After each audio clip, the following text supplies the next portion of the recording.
You didn't always think this way. There was a version of you that trusted people more easily. That didn't do the math before saying yes. That didn't brace for things to fall apart before they even started. But then something happened. Or a lot of things. Over a long enough stretch of time that you stopped noticing the shift. You just adapted. You got smarter, more careful, more realistic.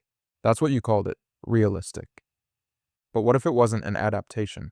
What if it was damage that learned how to look like wisdom? This is about what happens when you live without enough for long enough. Not just without money, without stability, without safety, without the feeling that tomorrow is going to be okay. When that goes on long enough, it doesn't just affect your bank account, it rewrites who you are. And the frightening part isn't what it does to you while it's happening. It's what stays after it's over. Scarcity doesn't just take things from you, it gives you something back. A new operating system, one built for survival, one that works perfectly in the conditions that created it, and one that quietly ruins everything once those conditions are gone.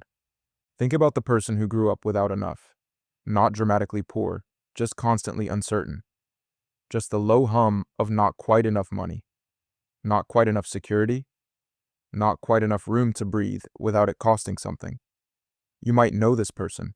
You might be this person. What does that child learn? They learn that wanting things is dangerous, because wanting leads to disappointment. They learn that people who promise things are not reliable. They learn that the good moments don't last. They learn to hold things loosely not because they're spiritually evolved, but because holding on hurts more when it's taken. They learn to scan for exits before they get comfortable. They learn that trust is expensive and they can't afford it. These aren't beliefs they chose. They're conclusions the body made. Automatic, pre-verbal, efficient. And here's the part that doesn't get talked about enough. Those conclusions were correct. In that environment, those behaviors were smart. Protecting yourself from hope was a rational strategy. Keeping people at arm's length was efficient. Spending every dollar fast before something could take it was logical. The nervous system didn't malfunction, it optimized. But here's what that optimization actually costs you. When the brain is running in scarcity mode, it narrows, literally. Your attention shrinks to what's immediately threatening. Your thinking becomes short-term because long-term planning is a luxury that only stable people can afford. You stop asking what you want and start asking what you can manage. And you get very, very good at managing, at handling, at surviving the next thing. What you lose is the ability to imagine a future that isn't just a more controlled version of the past. Scarcity trains you to solve problems. It does not train you to build things. And that difference will quietly shape every major decision you make for decades. But optimization for one environment creates problems in every other one. Because the brain doesn't automatically know when the environment has changed. It just keeps running the program. And so you're 35 years old, more financially stable than you've ever been, and you still check your account balance 3 times a day. Not because you need to, because your nervous system is still managing a crisis that ended years ago. You still say yes to things you can't afford because waiting feels like losing. You still pull back from people right when they get close enough to matter. You still feel a low-grade panic when things go too well because your system has learned that good things are the quiet before something gets taken.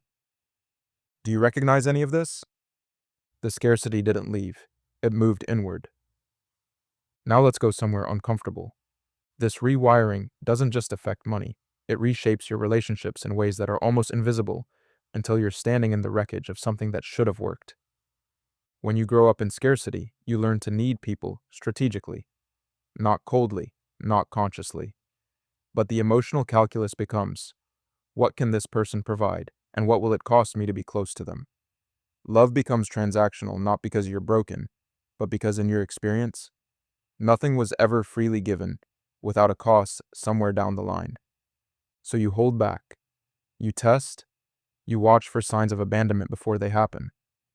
You build emotional exit ramps into every close relationship so you can leave before you're left. You mistake healthy distance for wisdom. You mistake emotional walls for standards. And then you wonder why you feel alone inside connections that look fine from the outside. The cruelest trick scarcity plays is that it makes loneliness feel safe. Because if you need no one can fail you. If you want nothing, nothing can be taken. If you stay prepared for the worst can never surprise you. This feels like strength. It is not strength. It is a very exhausting way to protect a wound. And the wound underneath is specific. It is not simply the fear of losing people. It is the deeper belief that you are the kind of person things get taken from. That closeness is a setup, that the people who stayed in the past only stayed because you made yourself useful enough, small enough, or easy enough not to leave. So you keep performing that. You keep earning your place in every room. You keep shrinking to the size you learned was safe. And you call it being low maintenance. You call it being independent. But really, you're still paying a tax that nobody's collecting anymore. Here's the layer beneath that. Scarcity doesn't just change what you do, it changes who you believe you are. When you don't have enough for long enough, you absorb a story. The story is, people like me don't get to have things that last. People like me work harder for less. People like me have to be smarter, faster, more careful, because there is no cushion, no safety net, no one coming. That story becomes identity. And identity is one of the hardest things a human being will ever try to change. Because even when the story is painful, it is familiar. And the brain will choose familiar pain over unfamiliar freedom almost every time. So people leave the scarcity behind materially. They earn more. They build stability. And then they quietly sabotage it. Not because they want to fail, because success feels foreign. Because having enough triggers a deeper anxiety than not having enough ever did. Because the identity built in scarcity doesn't know what to do with safety. Safety feels like the calm before the collapse. And this is where it gets precise. The self-sabotage doesn't always look dramatic. It's rarely the obvious destruction you'd recognize in a movie. It's quieter. It's the promotion you didn't apply for because some part of you decided you weren't that kind of person. It's the savings account you slowly drain through 100 small decisions that each made complete sense in the moment. It's the relationship you picked apart until it broke because you couldn't tolerate how much you needed it to work. The scarcity identity doesn't announce itself.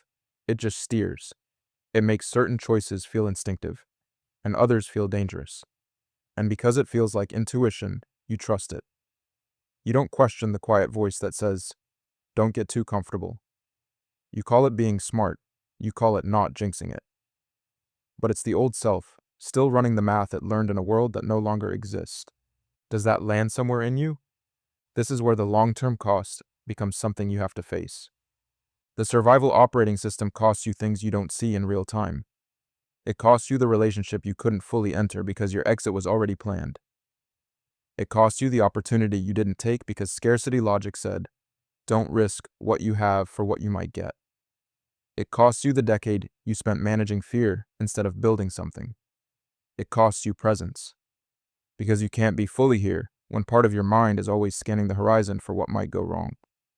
The tragic irony is that the same mind that got you through the hard years becomes the thing that keeps you from living fully in the good ones. And most people never name this. They just feel it as a vague dissatisfaction, a sense that they've arrived somewhere they wanted to be, and somehow it doesn't feel the way they thought it would. They achieve the stability and still feel the anxiety. They build the relationship and still feel the distance. They get the thing and immediately start worrying about losing it. They think something is wrong with them. Something is wrong with their gratitude, their perspective, their emotional capacity. But nothing is wrong with them. The program is just still running. There's one more layer that almost nobody talks about. Scarcity rewires your relationship with time. When you never had enough, time always felt like a threat, like something that was running out, like a deadline you couldn't name but could always feel. And so, you developed urgency as a baseline state. Not excitement, not momentum, urgency. The constant low-level pressure that says, move faster, decide now, don't wait, something is coming. That urgency feels productive. It often looks productive. But it's not the same as purpose. Urgency without direction is just anxiety with better PR. And people who grew up in scarcity often spend entire decades being extremely busy in ways that don't actually move them forward. Because movement feels safe. Because stopping feels like the moment everything catches up. So what do you do with this? Not a list, not steps. Just a question that might be worth sitting with. If the version of you that was built to survive in scarcity is still making your decisions, still choosing your relationships, still deciding what you deserve and what you don't, who is actually living your life? Because here's what's true. The environment changed, the conditions changed, but the identity that scarcity built is still sitting in the driver's seat, still protecting you from a threat that no longer exists, still solving for a problem that was solved years ago. The person scarcity made was necessary. They got you here. But getting here and being here are two entirely different things. And you cannot fully arrive somewhere new if the most fundamental, load-bearing part of you is still running from somewhere old.